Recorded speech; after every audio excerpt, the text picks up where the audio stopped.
crap. Yep, it's smashed. So before we get into the damage, you guys know that our only form of advertising is to plug our own company, which is Boosted Shades. Especially now in our time of need, when we're gonna have to drop some bucks to repair this. It would help us out if you checked out boostedshades.com. Take a look around. We got all kinds of sunglasses, mainly driving focused. They're lightweight. We got shades made out of carbon fiber. Those are super popular. We're gonna be giving away a pair of carbon fiber shades actually at the end of the video. If you like, subscribe and leave a comment. But even if you don't win, it helps us out huge if you check out boostedshades.com. That's gonna be it for the advertising. Let's get right into the video. Well, there's no sugarcoating it. Sam's here to help me evaluate the damage and see what we're gonna do moving forward here. I'll get into what happened, and it actually right now is as good as time as any, I suppose. So the video that we had planned was testing the intake that we just built the last video and things of that nature. So I wanted to spice up the video a little bit and, you know, do some skids, do some launches, stuff like that. The car broke loose when I didn't expect it to, and here's the result. Obviously, this could have been prevented with a driver mod. Yeah, you ran out of talent.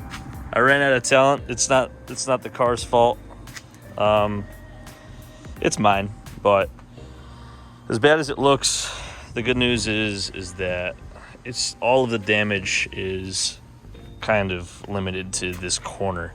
What happened was when I did lose control, I went off the road a little bit, and there was just a huge, you could see like the height of the object. It was a boulder. Hit a boulder. But yeah, it's better than a tree. Better than a tree, because the tree would have definitely totaled this thing because there's not a lot up here. Well, especially anything dead center, I think would have been end of the road for sure.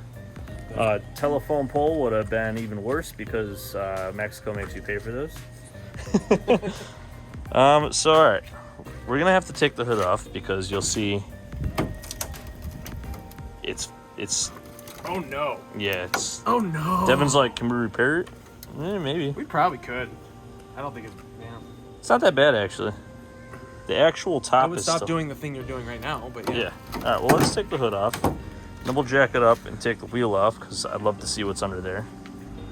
And we'll determine whether or not. I mean, the main thing we're concerned about is how straight the front frame rail is. Even if it's not straight, they sell replacement, and then even if we couldn't get a replacement, we could just make a tubular front end. It's really not that hard to do. It just sucks because engine's got to come out, and Car just got done. the car just got finished. But these things happen. Let's do a damage overview. So let's get this hood off. Easy to service, even when smashed. Well, it's only because the brand new air filter is just not there anymore. Yeah, that's true. Hey, we can pretend like the oval in this pipe was from the accident, not from us fucking it up trying to make stuff fit. Okay.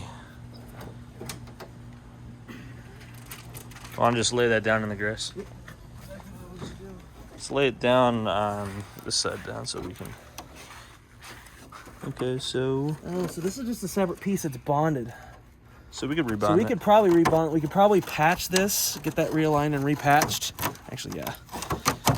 Yeah, I think we can repair this to probably 60% to an acceptable level of not having to spend $1,200 more on a hood. So frames bent. We can deduct that it starts right there, and then if you look down through here, you can very clearly see it's U-shaped, and it's not supposed to be. And it goes back to straight over here where there's more stuff. This isn't a very, actually it bows out right where we ended our reinforcement plates. This is not the right shape anymore. Oh yeah, that was, yeah, that's not great. No. So there's a few things that are standing out. When you go through an impact such as this one, metal behaves really weird. So this gap right here is huge now. It didn't used to be. The turbo doesn't even need the cutoff anymore. Yeah, so this is probably gained, I would say, close to 3/8 of an inch.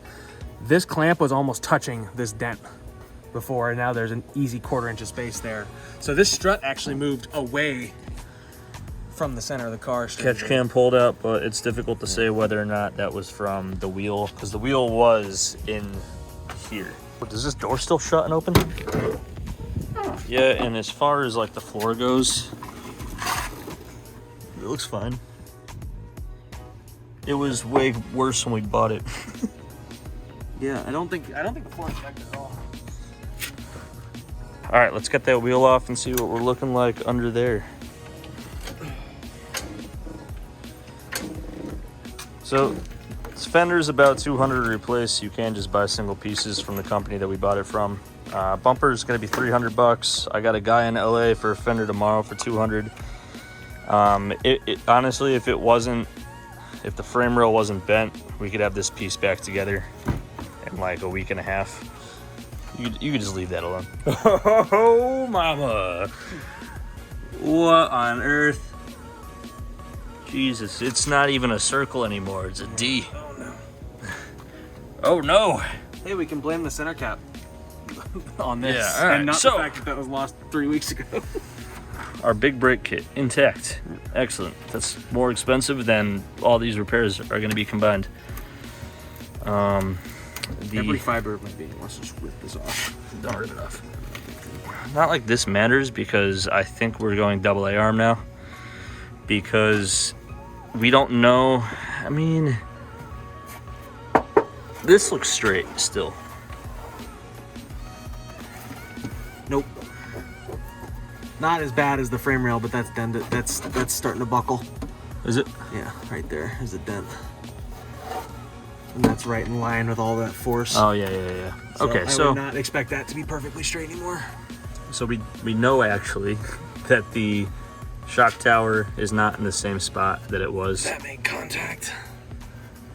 So Which what doesn't surprise me. we're gonna do is upgrade the suspension while we're in here.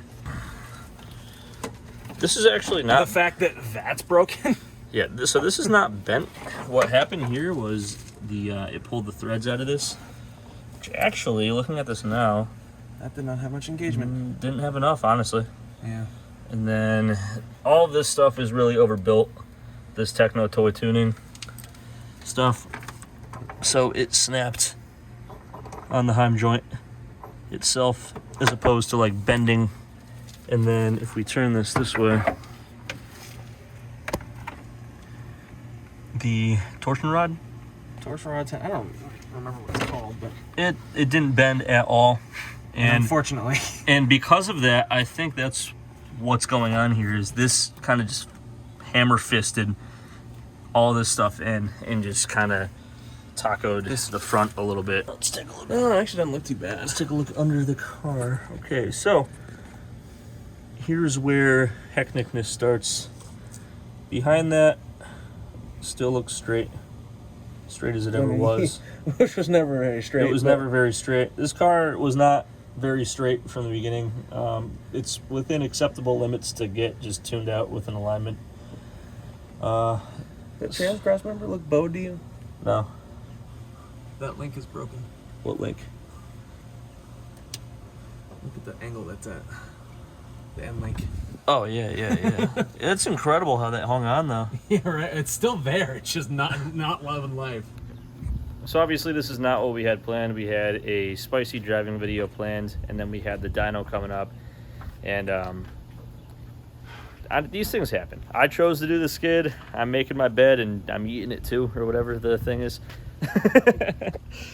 Got to look at the silver lining here, and that's the fact that it's going to get better suspension now. When something like this happens, you can be sad about it, which obviously I'm a little bummed out, but you can also see things like this as an opportunity.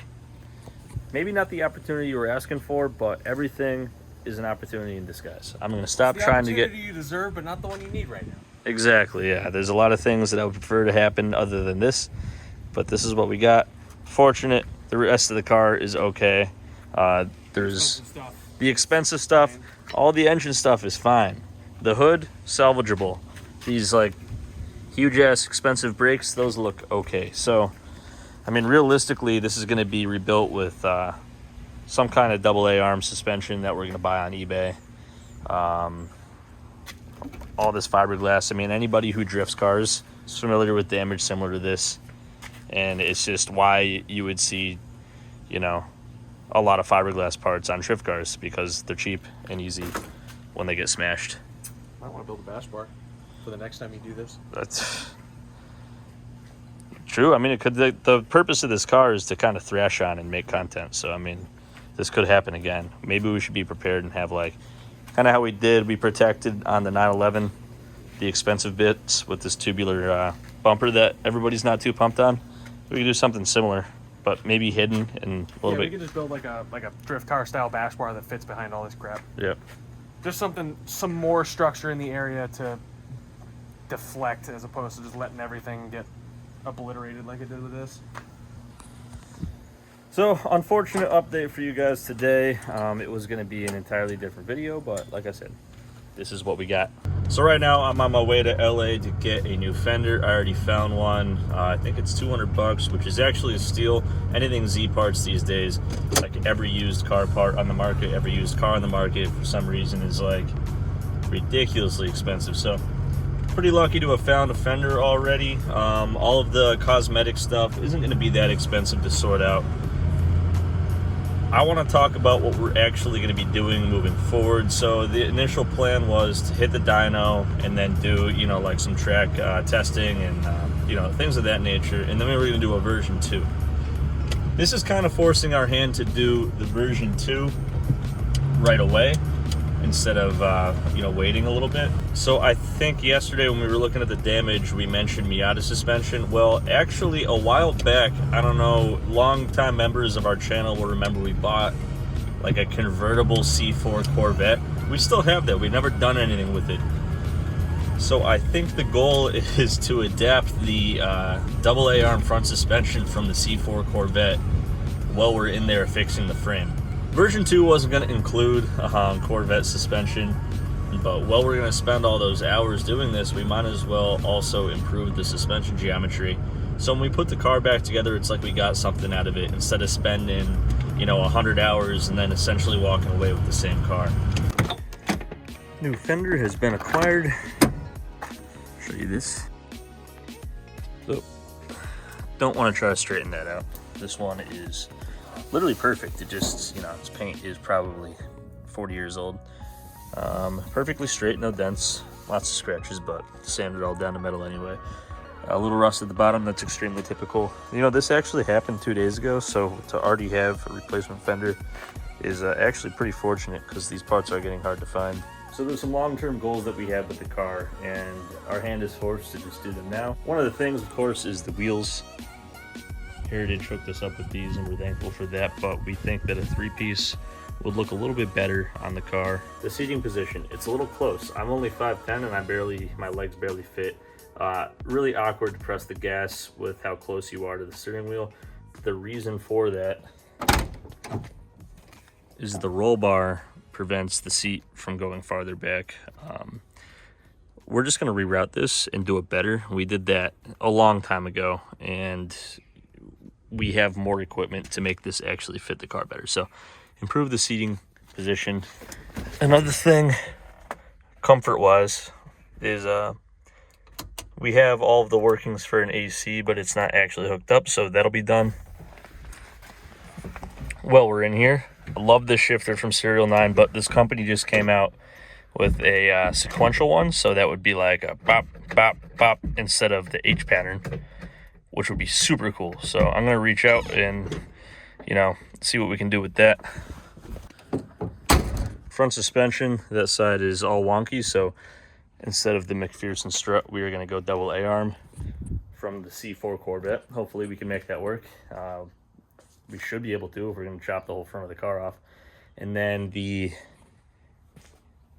HX35 is a good turbo, but we could do better. We could upgrade this with an entirely different turbo, or we could do like a billet wheel and we can do like a performance turbo build for, like, you know, affordability, something you could do yourself if you guys are interested in that. Or we could just replace this with something that spools a little bit faster, like a Borg one, or like a higher quality brand name turbo. I mean, Holstead's brand name, and they make great diesel turbos, and this one works good. So who knows, maybe we'll just put the billet wheel in and do some stuff and figure it out. We got that and more coming. So there you go, guys. It was done for 4 days this time after we built the intake, and it's got to come back to the shop, but we're gonna improve it. The Corvette suspension, the air conditioning, better seating position, possibly like a sequential shifter and some turbo upgrades.